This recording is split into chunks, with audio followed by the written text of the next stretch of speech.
lanjut kepada pembahasan fikih atau fikih yang disyarah atau yang disyarah oleh Al-Imam As-Salim bin Sumer Al-Hadrami yang dari Yaman. Mudah-mudahan apa yang kita kaji pada kitab ini bermanfaat buat guru kita, terutama yang mengarangnya yaitu Syekh Salim bin Sumer Al-Hadrami, dan juga kita penuntut ilmu. Mudah-mudahan beri bermanfaat barokah di dan amin ya rabbal alamin. Bismillahirrahmanirrahim. Faslun syurutul jumu'ati sittatun. Syarat sahnya sholat Jumat terbagi menjadi 7 perkara. Syarat sahnya Jumat terbagi menjadi 6 perkara. 6 perkara. Sittatun 6 perkara. Jadi kalau 6 perkara ini tidak terdaftar, maka Jumatnya tidak sah. Yang pertama adalah syarat sah sholat Jumat antakuna kulluha fi waqti zuhri. Jadi syarat sah sholat Jumat yang pertama wajib pada waktu zuhur, sampai waktu zuhur itu habis. Artinya sampai menjelang sholat asar. Jadi sholat Jumat syarat sahnya yang pertama harus sudah masuk atau pada waktu zuhur, sampai waktu zuhur itu habis dikerjakan pada hari Jumat. Tidak boleh habis asar, kalau habis maghrib tidak tepat dan salah. Jadi harus dikerjakan pada waktu zuhur. Yang kedua adalah wa antuqama fi hittatil baladi. Didirikannya, iqamahnya, mendirikan sholat Jumat fi hittatil baladi, harus di sebuah perkampungan atau di sebuah desa atau di sebuah masyarakat yang ada masyarakat di situ, yang ada pedesaan perumahan di tempat tersebut.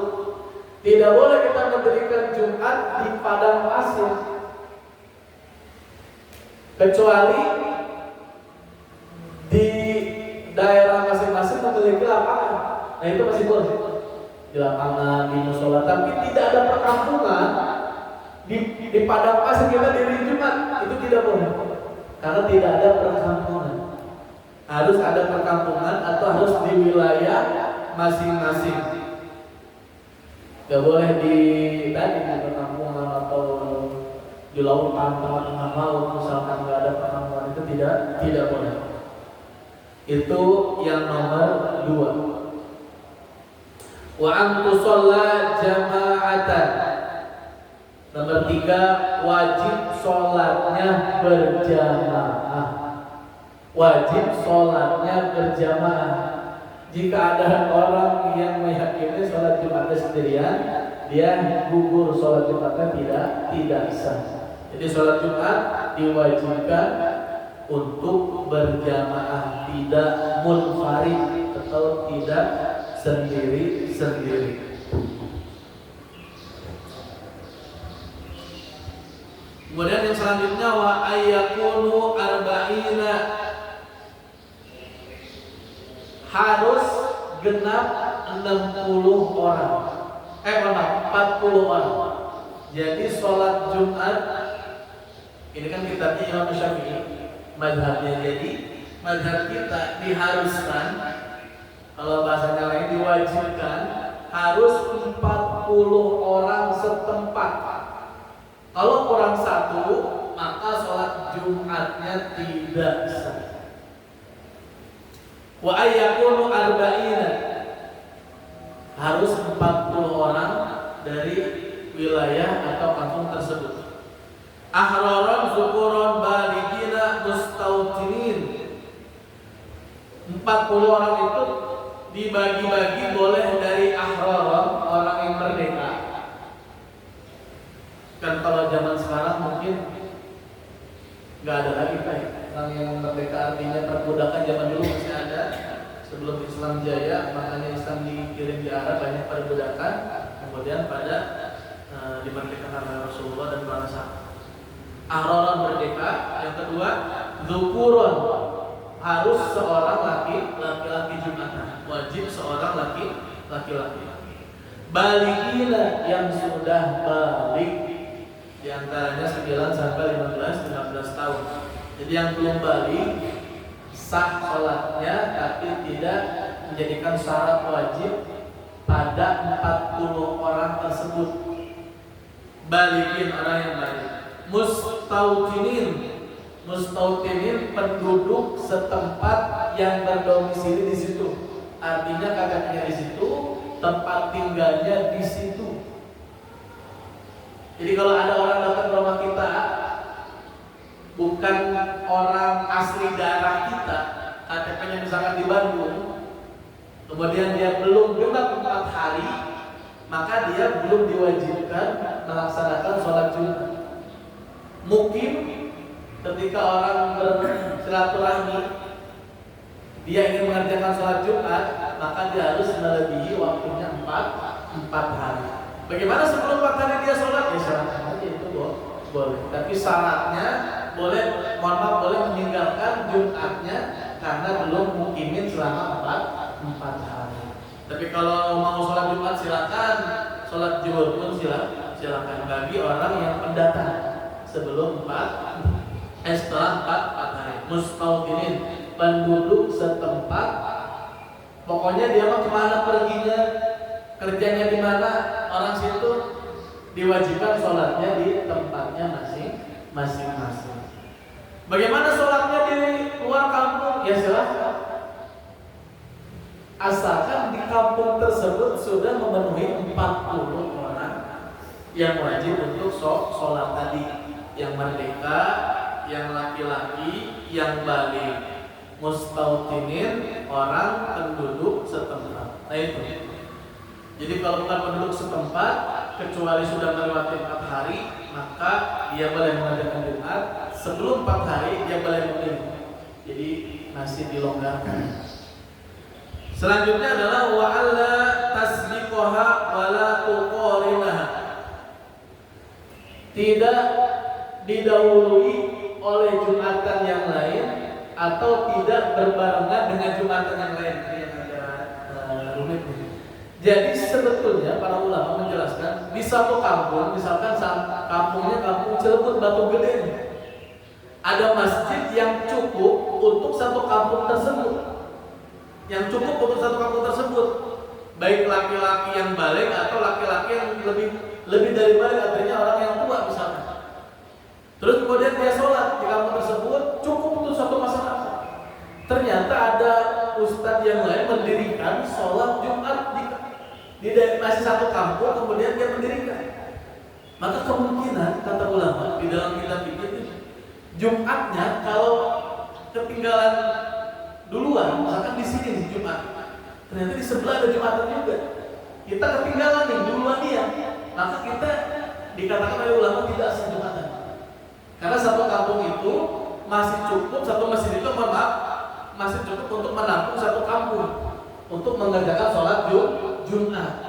Nah berbeda dengan hajat, ternyata di masjid tersebut tidak cukup untuk berjamaah sholat Jumat. Maka di kampung sebelah atau di tetangga sebelah yang masih satu kampung, artinya misalkan kampung Batu Gede atau Cilebut, ada 2 masjid, ternyata satu masjid tadi jamaah udah banyak, maka itu diperkenankan untuk membuat atau menjadikan masjid jamaah untuk sholat Jumat berjamaah. Tapi kalau masih cukup di satu kampung masjidnya, maka berhati-hati untuk tidak mendirikan Jumatan yang kedua, artinya Jumatan yang berbarengan. Ini menurut pendapat Imam Asy-Syafi'i, menurut pendapatnya jumhur ulama Imam Asy-Syafi'i. Jadi tidak boleh di satu kampung yang masih cukup masjidnya atau musolahnya, tidak masjid doang tapi musolahnya, kemudian ada yang mendirikan lagi, jangan. Makanya di kampung saya pertama ada yang membuat, kemudian dialog terlihat cukup masjidnya, padahal masih kosong. Di samping belum tercukupi, di belakang belum. Makanya kita hati-hati, banyak bertanya dulu pada alim ulama, jangan sampai membuat 2 masjid di satu kampung. Kecuali memang sudah cukup, sudah terpenuhi, maka itu masih banyak jamaah yang tidak terbagi, bolehlah dibikin sholat Jumatan di sebelah masjid kita. Berbeda dengan beda kampung. Kalau berbeda kampung ya silakan itu. Terutama di kampung kita sudah terpenuhi orang-orang tersebut. Nah itu. Jadi jangan sampai ada Jumatan di satu kampung 2 Jumat. Artinya kalau memang cukup, ya udah satu masjid aja. Tapi kalau udah luber, udah banyak jamaahnya, maka boleh juga diperkenankan. Cuman syaratnya juga agak ketat. Jadi kan enaknya kita bareng-bareng. Nabi Muhammad kan di Madinah awal mendirikan sholat Jumat. Ini makanya Imam Syafi'i atau madhab dari Imam Syafi'i mendirikan 40 orang karena dulu ceritanya di Madinah Nabi Muhammad pertama kali mendirikan sholat Jumat dihitung ternyata waktu itu 40 orang pas. Karena sebelum Islam menyebar kemana-mana, sebelum Islam luas, Islam banyak, Jumatan tersebut 40 orang. Berbeda dengan ulama yang lain, misalnya Imam Malik. Imam Malik dalam riwayat tidak sampai 40 atau kurang lebih 12-14 orang sah. Imam Abu Hanifah, gurunya Imam Malik, cukup 3 orang atau lebih sholat Jumat. Nah, kalau Imam Syafi'i menjelaskannya karena melihat di Madinah pertama kali Rasulullah SAW melaksanakan sholat Jumat itu terhitung 40 orang. Nah itu kita pegang madhab Imam Syafi'i. Maka kita harus memenuhi syarat 40 orang tersebut dan tidak ada 2 Jumat di satu kampung. Kalau tidak ada hajat, tidak ada keperluan yang lain. Kalau masih cukup, penuhi dulu masjid tersebut. Wa ayyataqaddama khutbatan, dan harus didahului dengan 2 khutbah. Jadi kalau sholat Jumat tanpa khutbah, maka sholat Jumatnya tidak sah. Jadi kalau sholat Idul Adha, Idul Fitri, khutbahnya belakangan. Kalau kita sholat Jumat, khutbahnya duluan. Habis itu mengerjakan sholat Idul Fitri dulu. Kalau Idul Fitri Adha sholat, habis itu khutbahnya sunnah. Tidak wajib. Kalau Jumatan, khutbah dulu, baru Jumatan.